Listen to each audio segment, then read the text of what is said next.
Your honour, আজকে শুনানির শেষ দিন, আর এই শেষ দিনে আমি এমন একজন সাক্ষীকে এনেছি যার সাক্ষ্য আমাদের এতদিন শুনানির যা যা শুনেছি আমরা সব ইতিহাসকে একেবারে চেঞ্জ করে দিতে পারে। এমন কিছু চাঞ্চল্যকর এবং চমকপ্রদ তথ্য আমরা পেতে পারি শ্রীমতী অনন্যা সেনের কাছ থেকে। শ্রীমতী অনন্যা সেন, আপনি যদি কোর্টে হাজির থাকেন তাহলে এখানে আসতে আপনাকে অনুরোধ করছি।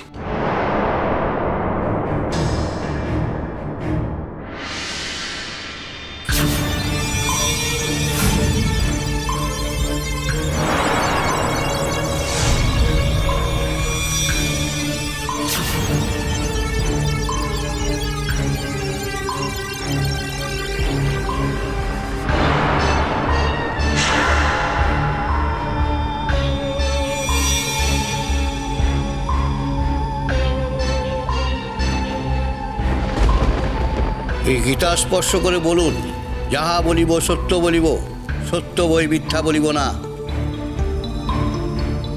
যাহা বলিব সত্য বলিব, সত্য বই মিথ্যে বলিব না।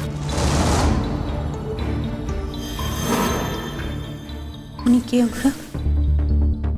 আমাদের মেডিকেল কলেজে 2 বছরের সিনিয়র ছিল। তখন ওনার সঙ্গে একবার ঝামেলা হয়েছিল। ইনফ্যাক্ট পরবর্তীকালে আমি যখন বিদেশে পড়তে যাই সেখানেও বেশ কয়েকবার দেখা হয় আর বেশ কয়েকবার ঝামেলা হয়। এখানে এখন কি কারণে এসেছে সেটাই দেখা। ওরা কি ওনাকে কিছু শিখিয়ে টিখিয়ে? হতে পারে। এই মহিলার পক্ষে সম্ভব নয় এমন কোনো জিনিস এই পৃথিবীতে নেই মেঘলা।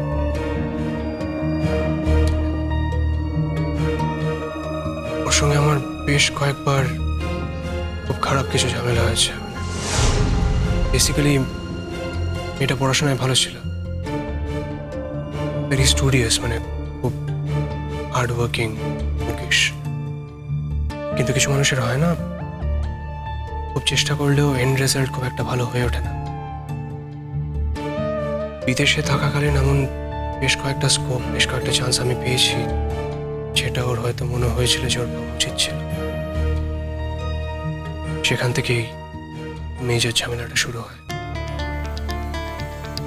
এবার আমার এটাই দেখার যে সেখানকার রাগটাও ঠিক কিভাবে উগলে দেবে। তুমি বলছো তোমার সেটাই দেখার? আর আমার যে কতটা টেনশন হচ্ছে আমাকে বোঝাতে। টেনশন করো না মেঘলা। শুভলক্ষ্মী যখন আমাদের পাশে আছে তখন জোর করে মিথ্যের সাহায্য নিয়ে কেউ আমাদের হারিয়ে দিতে পারবে না। তুমি চিন্তা করো না প্লিজ। অনুরাগ, আজ তো বাড়ি থেকেও কেউ এলো না। আমি সত্যি, আমার সত্যি এত ভয় করছে। আমি ওদেরকে বারণ করেছি মেঘলা। প্রত্যেক দিন এতগুলো মানুষ নিজেদের সমস্ত কাজকর্ম ছেড়ে এখানে এসে বসে থাকবে তার তো কোনো মানে নেই।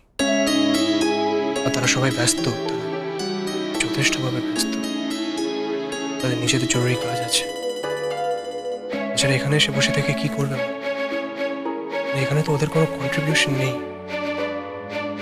একটা পুরোপুরি মিথ্যে কেস, সাজানো কেস, চুরি চুরি মিথ্যে বলছে এখানে দাঁড়িয়ে প্রত্যেকটা মানুষ। দিনের পর দিন ওগুলো শুনে ওদের কি উপকার হবে আমার? তার চেয়ে বরং তারা নিজেদের কাজগুলো করুক। তুমি আমাকে বলো, ভালো জেঠুর প্রত্যেক দিন নিজের এতগুলো ইম্পর্টেন্ট কাজ ছেড়ে এখানে এসে বসে থাকার কোনো মানে হয়? শুধু ভালো জেঠু কেন, দাদা ভাই, বৌমনি, প্রত্যেকটা মানুষ এখানে এসে দিনের পর দিন সময় নষ্ট করছে। আর সত্যি কথা বলতে আমি চাই না যে পিকলুদাকে এখানে দিনের পর দিন আসতে হবে। এমনিতেও যেমনের অবস্থা, তাতে বাড়ির সিচুয়েশনটা কিভাবে সামলাবে তাই আমি বুঝতে পারছি না। সত্যি আমিও বুঝতে পারছি না পিকলুদা কি করবে। পিকলুদা তো দিদিভাইয়ের সাথে কোনো কথা বলছে না, দিদিভাইয়ের সাথে থাকছেও না। দিদিভাইটা না চেয়েছে কেউ নিজের এত বড় ক্ষতি করে বল। অদ্রিজার এখনো ক্ষতি হওয়া শুরুও হয়নি মেঘলা। অদ্রিজা দিনের পর দিন ইচ্ছাকৃতভাবে যেভাবে আমাদের সবার ক্ষতি করেছে, করতে চেয়েছে, এও সারা জীবন সাফার করতে হবে। অদ্রিজাকে সারা জীবন শাস্তি পেতে হবে। তুমি দেখে নিও মেঘলা, আমার কথা মিলিয়ে দেখে নিও। ইনি ডক্টর অনন্যা সেন, একজন বিখ্যাত কার্ডিওলজিস্ট।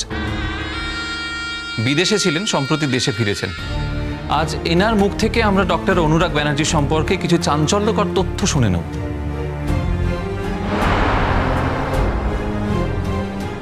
একজন মানুষ যে কতটা খারাপ হতে পারে, কতটা বিবেকহীন হতে পারে, সেটা আমরা অনন্যা সেনের কথা শুনলেই প্রমাণ করতে পারবো। এবং অনুরাগ ব্যানার্জি সম্পর্কে এই ধারণাটা আরও একবার প্রমাণিত হচ্ছে যে অনুরাগ ব্যানার্জি মেয়েদের খেলার সামগ্রী বলে মনে করেন।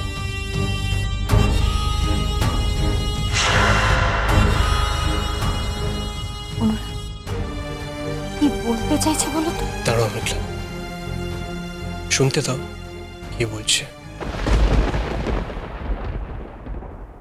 এবার বুঝবে মজা, সব জারি জুরি আজকে শেষ হয়ে যাবে। এর জন্য তো তোকে আমাকে একটা ধন্যবাদ দেওয়া উচিত। তোর ধারণা নিয়ে আমি কি অক্লান্ত পরিশ্রম করেছি। তুই তো জানিস বাড়ির কি অবস্থা।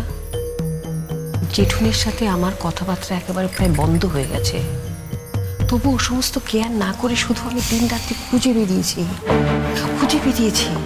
আমি খুঁজছিলাম এমন একটা মানুষকে যে নাকি অনুরাগকে কাছের থেকে জানে, ওর স্বভাব জানে, ওর চরিত্র জানে, যে কোর্টে দাঁড়িয়ে ওর খারাপ দিকটা পরিষ্কার করে বলতে পারবে। Finally I got the right person. Yes, she is the lady, Ananya Sen. ও নোজ অনুরাগ ভেরি ওয়েল। ও যদি দাঁড়িয়ে সব কথা স্পষ্ট করে বলে না, বিচারক কিন্তু ওর কথা শুনতে বাধ্য। আপনার নাম? ডক্টর অনন্যা সেন। অনুরাগ ব্যানার্জির সঙ্গে আপনার কবে আলাপ? মেডিকেল কলেজে। ও, তার মানে আপনারা একসঙ্গে পড়তেন? না না, আমি অনুরাগের থেকে 2 বছরের সিনিয়র ছিলাম।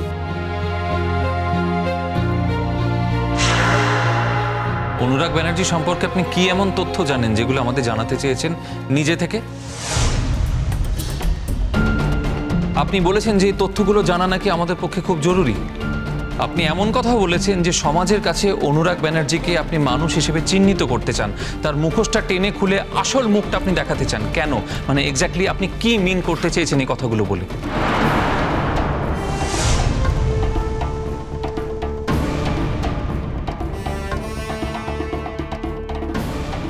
না না, ঠিক আছে, এই কথাগুলো আপনি আমাকে বলেছেন আমি জানি, কিন্তু আপনাকে বিচারককে বলতে হবে। আপনাকে এই যে আদালতে এত লোক প্রেজেন্ট আছে, সবাই সামনে আপনাকে তো বলতে হবে কথাগুলো।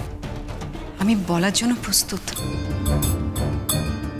ইওর অনার, আপনি যদি অনুমতি করেন তাহলে ডক্টর অনন্যা সেনের কথাগুলো আমরা নথিভুক্ত করতে পারি। আমি অনুমতি দিলাম, বলুন আপনি কি বলতে চান। আমি ডক্টর অনুরাগ ব্যানার্জির থেকে 2 বছরের সিনিয়র ছিলাম। তা সত্ত্বেও দেশে আমাদের বন্ধুত্বে কোনোভাবেই আটকায়নি। ডক্টর অনুরাগ ব্যানার্জি অত্যন্ত মেধাবী ছিলেন এবং ওর এই মেধাই আমাকে ওর প্রতি আকৃষ্ট করে। বলতে পারেন আমি ওর গুণমুগ্ধ ছিলাম।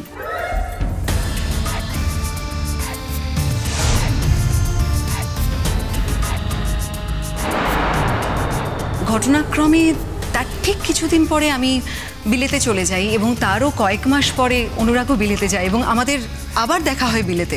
এবং সেই সময়টা ও প্রথম যায় এবং ওর সুবিধে মতো থাকার বন্দোবস্তও ছিল না।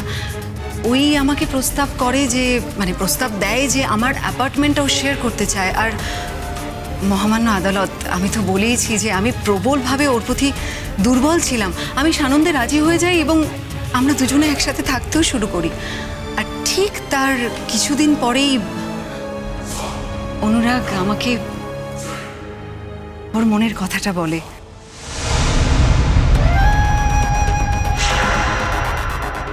ঠিক কি মনের কথা বলেছিলেন উনি?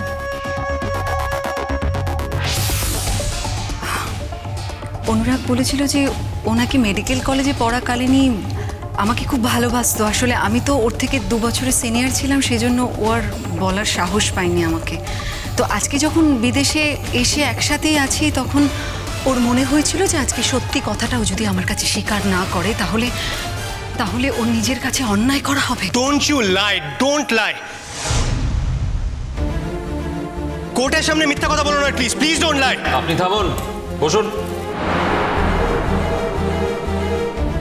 একজন সাক্ষী যখন তার সাক্ষ্য দিচ্ছে তখন কোনোভাবেই প্রথা ভেঙে আপনি কথা বলতে পারেন না, আর কথা বললে সেটা গ্রাহ্য করা হবে না। বসে পড়ুন।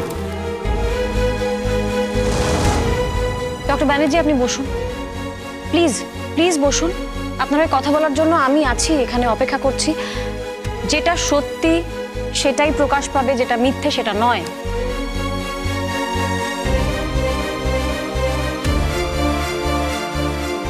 প্রসিড।